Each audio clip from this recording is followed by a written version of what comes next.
Litchfield Butcher Shop, where good meat and good times are always on the menu. From my family to yours, happy holidays. Over the years, thousands of people have gotten their hands on one. And who knows, you could be next. Win your very own Good Morning Augusta coffee mug at WJBF.com/coffee club. Sponsored by Honda Cars of Aiken.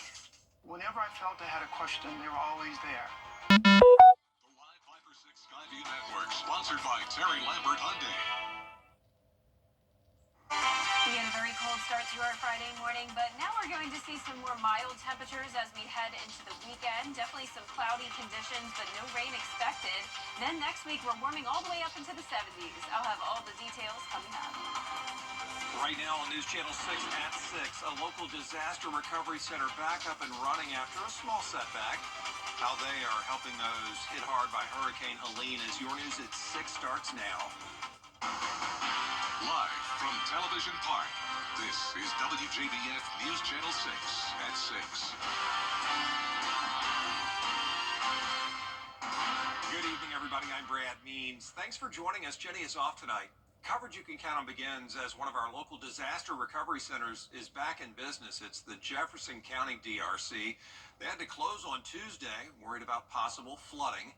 But they open back up Wednesday morning, and the work continues, even through the holidays. Even though we're about 12 days away from Christmas, we are still here, committed to the state of South Carolina and the state of Georgia. We are actively working in both states, and we will be here for as long as needed. We still have people canvassing the CSRA even today as we speak. And we also have crews in South Carolina doing the same thing, going on foot door to door to meet with disaster survivors at their homes. So don't be surprised if FEMA could possibly walk up to your door, knock on it. So far, FEMA has approved more than $251 million in housing and other assistance for Georgia households, $234 million in South Carolina. Bamberg County has a brand new fire station. Take a look. They cut the ribbon today for the Holman's Bridge station in Denmark. That's going to improve response time for 350 homes, and it's a sign that Bamberg, as we all know, is growing. We had a significant number of homes and homeowners in this area that were considered without fire protection. So now that we've brought a fire station closer to their communities, they will now have a better classification. It'll save them on their homeowners insurance and put the resources that they will need closer to them should they need it. And how about this? Right after they cut the ribbon, they got a medical call. There they go to take care of that. Hope everybody is safe. As we take a first look at our weather, our chief meteorologist, Jenna Petracci, with eyes on the weekend. Kind of mild, right? Yeah, not a bad weekend, Brad. I mean, no one can really complain. Temperatures are just pretty much what they typically are for this time of the year. We also have a beautiful sunset happening now in Emmanuel County. You can see it's not completely cloudy down there, left with some beautiful colors in the sky on our Terry Lambert Hyundai Skyview cam. Our almanac today at Augusta Busch Field showing a low of 29. That's exactly what we were at on Thursday morning as well. So you may be thinking that's pretty cold, but look at our record low, 6 degrees set back in 1962. So nowhere near that. And our record high was 81, so also nowhere near that. We made it to 60 though today, so just 2 degrees away from our average of 62. We're seeing some upper 40s now that the sun has set. 51 though in Thompson, 50 in McCormick, Augusta at 49, and same thing in Aiken. Swainsboro, you're at 51 degrees. Gibson at 51, Wrightsville at 52, Edgefield at 50. Dew points are in the 30s and 40s, so some dry air in place, but definitely some cloudy skies. Winds are pretty light, only up to around 5 miles per hour. So as we go into our Saturday, we'll start to see these clouds break apart, but they're staying with us for the rest of our Friday. Scattered showers off the coast here near Jacksonville, Florida, but overall not much rain. So for our Friday night, it's looking good. Just bring a jacket with you if you're headed out for dinner late tonight. 45 at 8 p.m., 44 by 9 p.m. under mostly cloudy skies. And as we look ahead here, you can see we're staying above average tonight, or above freezing, with a low of 37. Then as we get into Sunday, high of 60. Monday, high of 68, so pushing 70 degrees next week. Coming up, I'll have a look at your full 10-day forecast, but back to you, Brad. All right, Jenna, thank you. State healthcare workers in Georgia now focusing on suicide prevention. The story from our Atlanta Bureau Chief, Archit Seshadri. The Georgia Department of Behavioral Health and Developmental Disabilities says they see a disproportionate amount of suicides among young people in Georgia and in rural and farming communities. We also, DBHCD funds some clubhouses in several communities across Georgia where people can come to and have a place to belong and receive counseling and receive mentorship, etc. So the Peach State ranked 34th in suicide-related deaths in 2020. In 2021, more than 1,600 people died in Georgia due to suicide. Yeah, so we do see different trends among different demographics, different races, different socioeconomic demographics, and so we're taking a serious look at how can we make sure we're penetrating into some of those communities, into those cultures, to make sure that we're able to get the word out about help is available and it's okay not to be okay. It's okay to ask for help. While suicide deaths are highest among people older than 22, data shows it is the leading cause of death for children between the ages of 10 and 14.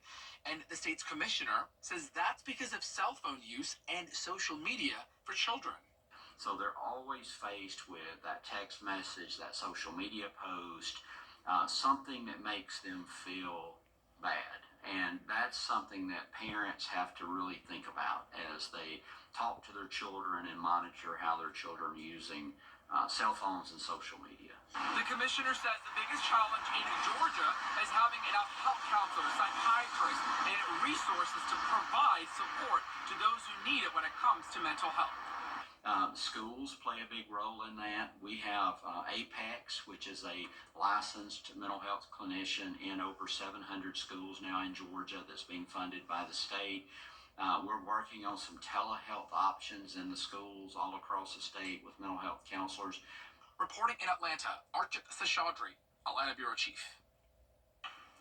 The Department of Behavioral Health and Developmental Disabilities says nearly 10,000 people in Georgia attempted suicide in 2021. Commissioner Tanner says lawmakers need to cut the red tape and hire more professionals across Georgia and in schools to get those numbers down. If you are experiencing emotional distress or have suicidal thoughts, you can call the 988 crisis hotline or text 988 24 hours a day, 7 days a week. And that is good information tonight from our Atlanta Bureau Chief, Archit Seshadri. A bill for a near total abortion ban has been pre-filed in South Carolina. Right now, the law there allows for an abortion until a fetal heartbeat is detected. This new bill would make abortions illegal, with the exception of incest, rape, or to prevent the mother's death. One person with a word of advice for lawmakers on this. They're not doctors. They're not social workers. They're not, and they're not professionals in any sense of the word when it comes to healthcare. So they should really just stay out of it unless they want to get on the front lines and start dealing with it. Prevost says even though there's a Republican supermajority in the House and Senate, this bill could still run into issues. We'll see. Coming up, students from one local high school are playing for a state title tomorrow, and this one is in a unique sport. We'll take a closer look next. News Nation tomorrow. Get clear, accurate stories that don't waste your time at WJBF.com. It's the one thing it sells. Hundreds of millions recovered for our clients. Welcome back, everybody. Demolition continuing at the James Brown Arena. Crews have been working for a few months, but it's only recently started to be visible from the outside. You see now that the roof has caved in. That's quite a sight. Once the old building is gone, a new James Brown Arena is going to be built from the bottom up thanks to a half-penny sales tax that you, the voters, approved. They should be finished with demolition by the end of February. Tomorrow, the Burke County High School esports team is going to compete in the fall esports state championship. It's the Bears' first trip to the state title round, also the first full year they've even had an esports program in Waynesboro. It started in the springtime. We're playing for the state championship. It is possible to earn esports scholarships. There's a nonprofit organization called Stay Plugged In, and we've tried to encourage all of our students to create accounts and stay plugged in. And so what they do is it's like a social media account for colleges and esports players to interact with one another. Nowadays, a lot of video games are very strategic and it's very advanced. So it's not simple as I'm playing video games. there's a lot of brain power. There's a lot of hand coordination. The team is going to take on Early County from 10 until 11 in the morning. And then that final is at 11. All the best to the Esports Bears. I know y'all are going to do great down there, and you've already made us so proud. As Jenna rejoins us. Well, the weather's looking pretty great, Brad. I mean, temperatures are going to be back to around seasonable for this time of the year this weekend. So that means upper 50s through mid 60s. Cloud cover, but staying dry. And then we're getting even warmer next week with some slight rain chances. I'll have your full forecast when we return. Hey, CSRA. Christina here at Jimmy's Home Furnishings, and we're so excited. The holiday season is here. We all love to spend quality time relaxing at home with our family during the holidays. Come in today and save on items for every room in your home, like this cozy contemporary sectional or this 10-piece dining set. Let Jimmy's help you get your home ready for the holidays. Jimmy's Home Furnishings, where it feels like home.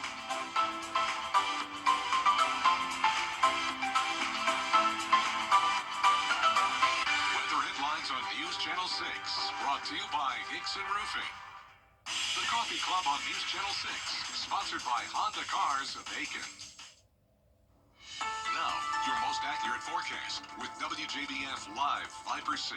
Welcome back. Some cloudy conditions on this Friday evening, but no rain expected. It will be a nice dry night for us. We have a warm front to our north and west, and on the back side of this, we have some slightly warmer temperatures all across the south, but it's definitely pretty cold up in the northern half of the United States. We're seeing teens now in Minneapolis and over into Bismarck, a lot of 20s as well. So 23 in St. Louis, but then 50s right next door in Nashville, and then even 70 degrees now in Tampa, 73 in Miami. For us, we're now starting to see some upper 40s, 47 in Washington, 49 in Thompson, Swainsboro still at 52, 49 in McCormick, 48 in Barnwell, and 50 in Allendale. So you can see here on our Terry Lambert Hyundai Skyview cam, it is a nice quiet night weather-wise. 49 in Augusta, northeast wind of 3 miles per hour, dew point of 33. Now as we head into the overnight hours, we'll start to see some low 40s and then eventually going down to around 37 at the 6 o'clock hour. So that'll be our low tonight. So it will be warmer than it was last night. We're staying above freezing, and then our lows go into the 40s on Sunday morning. So overall, typical December weather for us this weekend. Really can't complain. Partly cloudy and breezy for Saturday, and then more clouds moving in on Sunday. So it will be a nice day to head out Christmas shopping. Just keep a jacket with you in the morning, but then in the afternoon, especially with some sunshine coming back out, it'll feel pretty nice. Upper 50s through mid 60s. Our feature cast tonight at 8 o'clock, still showing the clouds staying with us, but then we'll have some clearing conditions for our Saturday morning through the afternoon. Then by Saturday night, more clouds come in, and notice this cold front bringing scattered showers and even some winter weather up towards Virginia and down into North Carolina. This cold front will not be passing us, so the rain pretty much stops there, and then that front just fades away. So I'm not expecting any rain throughout the weekend. Now next week, a bit of a different setup. The pattern becomes more active with low pressure moving in, bringing in some warm and moist air. So we're definitely going to see a pretty significant warm-up, followed by some rain chances. So up to a 20% chance Wednesday. Best chance of rain will come in on Thursday, and then you can see the big drop in temperatures after that. So we're going all the way up to 73 on Tuesday, 72 on a Wednesday, down by 10 more degrees on Thursday, and then highs will only be in the mid-50s around this time next week. So of course, Christmas is still 12 days away, so there's a lot of uncertainty with the forecast, but as of now, it is expected to be below average across the southeast from December 21st through December 27th. And I can tell you, the weekend of December 21st, which is next weekend, definitely looks pretty cold, but I do think the temperatures will have some time to rebound by the time we get to Christmas on Wednesday, so I'm thinking mid to upper 50s for highs as of now. Our lows tonight will be anywhere from around 35 degrees to 45, colder towards the north, warmer towards the south, 60s for most of us tomorrow, but some of us only topping off in the mid-50s. And here's a look at your 10-day forecast. So a mix of sun and clouds over the next 7 days. No rain until Wednesday, some isolated showers with the warmer temperatures. Lows are going all the way up to around 50 degrees. And then that highest rain chance, once again, will be on Thursday, followed by a nice sunny weekend, but highs only in the 40s, lows in the 20s. Now, congratulations to today's umbrella winner. It is Hamp Holmes Jr., Jenna. the third member of the Holmes family. I'm sure they're watching tonight. I'm so happy for y'all. I'm very curious to see if there's going to be another member of the Holmes family. They have to run out of family members eventually, but the Holmes, that's like the trifecta, isn't it? Yes. Yeah, three umbrellas. 3 in a row. So congratulations. They're all from Trenton. Yeah. Love the town of Trenton. Love it so much, and Holmes family, congratulations. Yep, easy to spot. They'll all have those umbrellas next time it rains. Still ahead, Georgia Tech and Georgia Southern gearing up for their respective bowl games. We're going to hear from Coach Key and Coach Helton on the chance to play one last time this season in sports. You can't always choose the weather, but you can choose your weather app. Go with the most accurate and most trusted, the Live Fighter 6 mobile app. Download it today. Now, WJBF sports coverage you can count on. The Georgia Tech Yellow Jackets may have fallen in heartbreaking fashion in the regular season finale to the Georgia Bulldogs, but they are still going bowling. The 7-5 Yellow Jackets are taking on the Vanderbilt Commodores. It'll be the 39th overall meeting between the two teams, with Tech leading the all-time series 20-15. Now, history is on Georgia Tech's side, as they have not lost to Vanderbilt since 1941. But these two teams share one thing in common this year. They both beat top 10 opponents. The Jackets beat 10th ranked Florida State and 4th ranked Miami. The Commodores, on the other hand, took down the Alabama Crimson Tide. They got it right. They got it right this year with two teams. And as we were walking in, I mean, you talk about almost carbon copies of each other. When you look at teams that and how they play, how they compete, you can tell they play for each other. They play for their school in a day where that does not happen a lot of times anymore. So I think it's pretty special.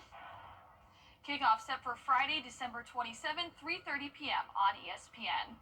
And the Georgia Southern Eagles are also going bowling this year. They're taking on Sam Houston in the New Orleans Bowl. It'll be the first time these two teams have ever met on the gridiron.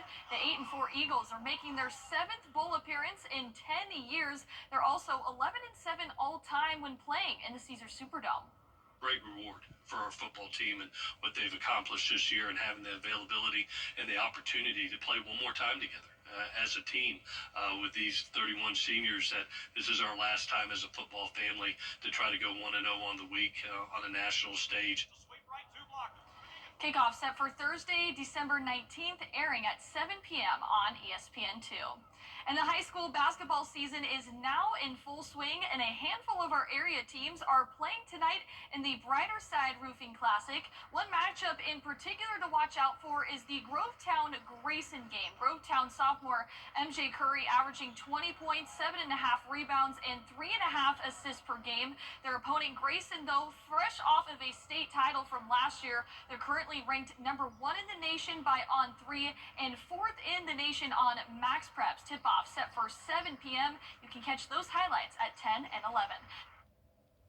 Save during BrandsMart USA's Countdown to Christmas. Stop in store and save on a huge selection of gifts that they really want. Like this Segway electric scooter at only $199.99. Going on now at BrandsMart USA. /Border Bowl.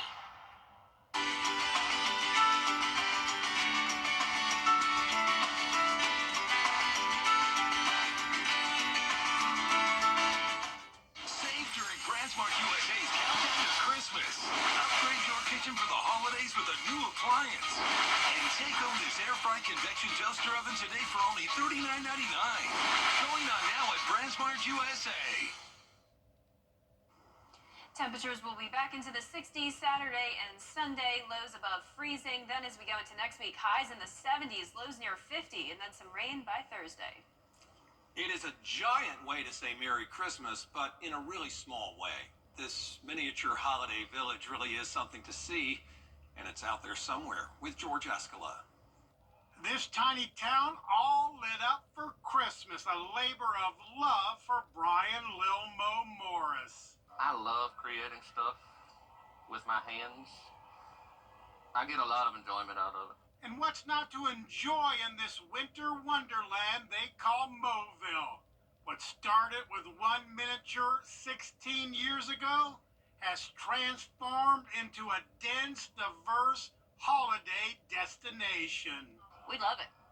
But yeah, it's a lot of work, but it's okay. Check out this winter carnival scene with all the rides. There's Graceland, all decorated for Christmas. Down the street, there's the Christmas tree lot. Ed's in charge.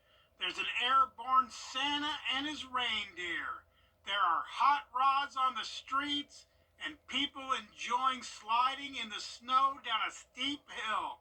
Everywhere you look, you see something else that catches your eye time and time again. Exactly. Every time I've seen it about 6 times already, and I see something new every time. Here's something to see. It's the Morris's favorite part of Mobile, the camper section part of town.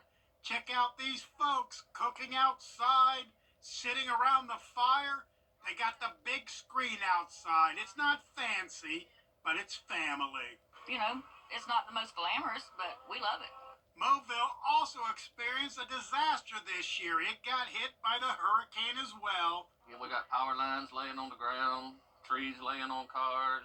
Got 2 trees in the houses back there. But Mobile is in the holiday spirit, and how could it not be with this dazzling, witty, whimsical, fun, kitschy miniature display?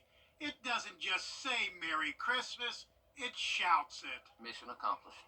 It's a miniature Christmas village fit for a king. Out there somewhere in Augusta, George Escala, WJBF, News Channel 6. Impressive. Nice work by the Morris family. Thanks for getting us in the Christmas spirit. Love it. Thank you for watching. Have a great weekend.